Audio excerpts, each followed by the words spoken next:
की शिक्षा ले सके। तो एक बार जोरदार तालियों के साथ सबका स्वागत होना चाहिए।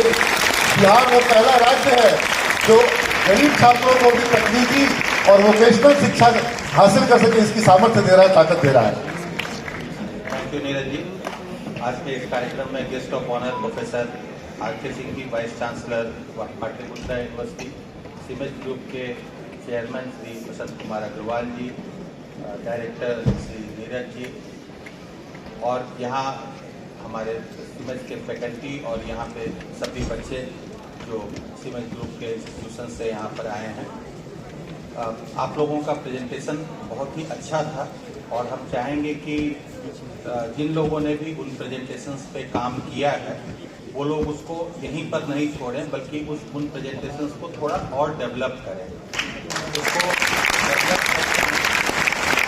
जैसे उसमें कई सारे सुझाव जो आप लोगों ने दिए हैं या कई सारी प्रॉब्लम्स जो आप लोगों ने इंडिकेट की थी, चाहे वो एग्रीकल्चर की हो या टूरिज्म की हो, ब्रांड की हो, उसमें कई सारी ऐसी चीज़ें हैं जो जिसके बारे में ऑलरेडी कोई प्रयास गवर्नमेंट के स्तर से किया गया है, लेकिन वो उनमें रिफ्लेक्ट नहीं हो रहा था। तो उसको हम चाहेंगे कि उसको भी आप लोग जो लोग भी कर रहे हैं, जो रिलेटेड डिपार्टमेंट्स हैं, इसको भी एक प्रोजेक्ट की तरह करना चाहिए। और ये अच्छा रहेगा आपके अंडरस्टैंडिंग के लिए कि जो भी कंसर्न डिपार्टमेंट्स हैं उनसे कांटेक्ट करके, उन डिपार्टमेंट्स की वेबसाइट देख के जो भी रिलेटेड स्कीम्स हैं उनको करके, और वो ऐसा नहीं है कि वो स्कीम्स जो हैं वो सारे प्रॉब्लम्स को सॉल्व करती हैं। हर स्कीम आती है तो उसमें कुछ नए प्रॉब्लम्स आते हैं, फिर उनके हिसाब से उसमें सुधार किया जाता है। तो ये आप लोगों की स्टडी ये बेटर रहेगी और पॉलिसी मेकिंग में हेल्प करेगी। एक चीज़ मैं खाली बोलना चाहूँगा कि वो ब्रांड बिहार वाले पे जिन्होंने भी किया था, तो उन्होंने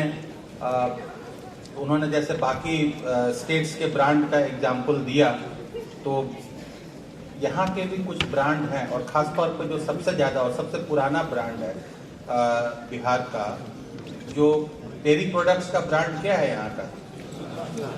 सुधा ब्रांड का आप लोगों ने कहीं नाम नहीं लिया, क्योंकि जैसे अमूल जब ब्रांड शुरू हुआ बहुत पहले, आज से 80 साल 70 साल पहले, तो अमूल ब्रांड की तरह ही उसी तरह से कोऑपरेटिव फेडरेशन की तर्ज पे बिहार का भी ब्रांड है सुधा, और सुधा का ब्रांड बिहार में तो खैर अवेलेबल है ही है, बिहार के बाहर यूपी और दिल्ली तक में भी ये अवेलेबल है। तो ऐसा नहीं है कि बिहार के ब्रांडिंग्स नहीं हैं। और जैसे आप लोगों ने अभी उसमें, इसीलिए मैंने कहा कि उन प्रोजेक्ट्स को आगे बढ़ाने की जरूरत है। जैसे यहाँ के कई प्रोडक्ट्स ऐसे हैं जिनको अब जीआई टैगिंग भी मिल गई है, जैसे मखाना में।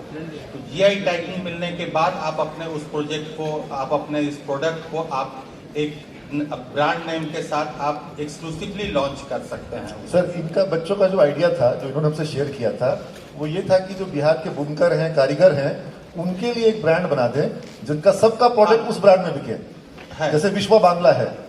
हाँ, नहीं, एक्चुअली उसके भी ब्रांड हैं, क्योंकि जैसे पता नहीं बच्चे जो दिल्ली गए होंगे, तो दिल्ली में ये जो रोड है जिसपे सारे स्टेट के एम्पोरियम्स हैं, कनाट प्लेस के पास, वहाँ पे बिहार का भी एम्पोरियम था, जो अभी अनफॉर्चुनेटली कुछ दिनों से ठीक से नहीं चल रहा है।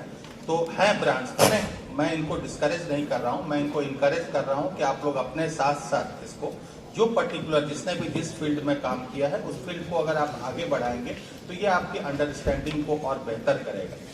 दूसरा, वाइस चांसलर साहब ने बहुत अच्छी बात कही, आपको अपना गोल सेटिंग करने का।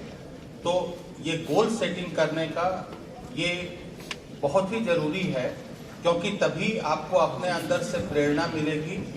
क्योंकि अगर आप अपना गोल, अपनी कैपेबिलिटी को इवैल्यूएट किए बिना इतना हाई सेट कर लेते हैं, तो ये डेफिनेट है कि आप डिप्रेशन में रहेंगे हमेशा, क्योंकि आपके लिए वो अचीव करना डिफिकल्ट होगा। गोल को हाई जरूर सेट करना चाहिए, लेकिन उसके साथ साथ हर आदमी की कैपेबिलिटी अलग लेवल की होती है और अलग अलग फील्ड में होती है। तो भले ही आप लोग सारे लोग कोई बीबीए में या बीसीए में भी हों, लेकिन इनमें भी अलग अलग फील्ड्स में हर आदमी की कैपेबिलिटी होती है या उसकी लाइकिंग होती है। तो उसी हिसाब से आप लोगों को अपने अपने गोल सेट करने चाहिए और उस गोल के लिए प्रयास करना चाहिए।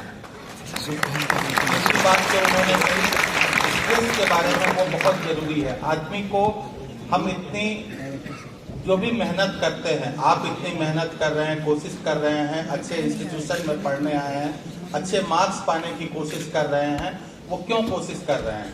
क्योंकि आप चाहते हैं कि आप अपनी जिंदगी में खुश रहें, आप अपने परिवार वालों को खुश रखें। तो अल्टीमेटली आदमी पैसे के लिए या स्टेटस के लिए नहीं कोशिश करता है, ये सभी मीन्स हैं to get the end which is ultimately happiness.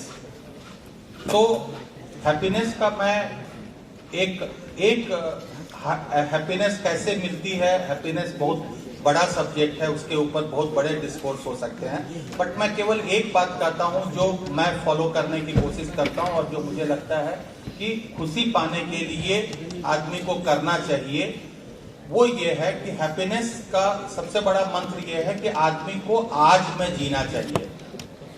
जो आज आपका लक्ष्य है, जो आज आप कर रहे हैं, केवल उसमें जीना चाहिए।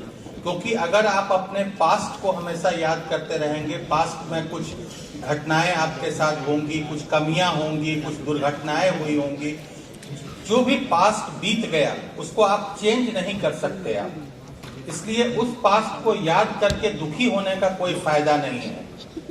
और उसी तरह से जो कल लिखा हुआ है उसको भी कोई नहीं जानता है, ना आप जानते हैं ना हम जानते हैं कि कल क्या लिखा हुआ है या इसके अगले मोमेंट में क्या लिखा हुआ है। इसलिए उसके लिए भी सोच के परेशान कभी नहीं होना चाहिए कि ये अगर ऐसा होगा मेरे साथ तब हम क्या करेंगे। तो इसलिए उसी का सबसे बड़ा मूल मंत्र ये है कि आपको केवल आज और इस मोमेंट, जिस मोमेंट में आज है, इस मोमेंट में जीना चाहिए। इस मोमेंट में आपका जो कर्तव्य है, इस मोमेंट में आपको जो करना चाहिए, इस मोमेंट में आपको अपने गोल के प्रति जो स्टेप लेना चाहिए, केवल उसी को ध्यान में रखिए और उसी के लिए कोशिश करते रहिए। न तो बीते हुए कल के बारे में सोचिए और न आने वाले कल के बारे में सोच के परेशान होइए।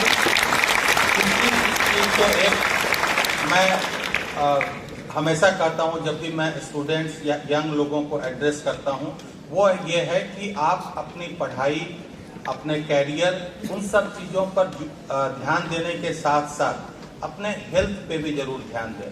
क्योंकि अक्सर ऐसा होता है और आजकल मैं ज़्यादा देखता हूँ, धीरे धीरे एक समय था जब हम लोग छोटे थे तो एक अंडरस्टैंडिंग थी कि 40 के बाद कुछ लाइफ स्टाइल डिजीजेज डेवलप करती हैं, लेकिन अब वो थ्रेशोल्ड लेवल बहुत नीचे आ गया है। अब वो 25, 26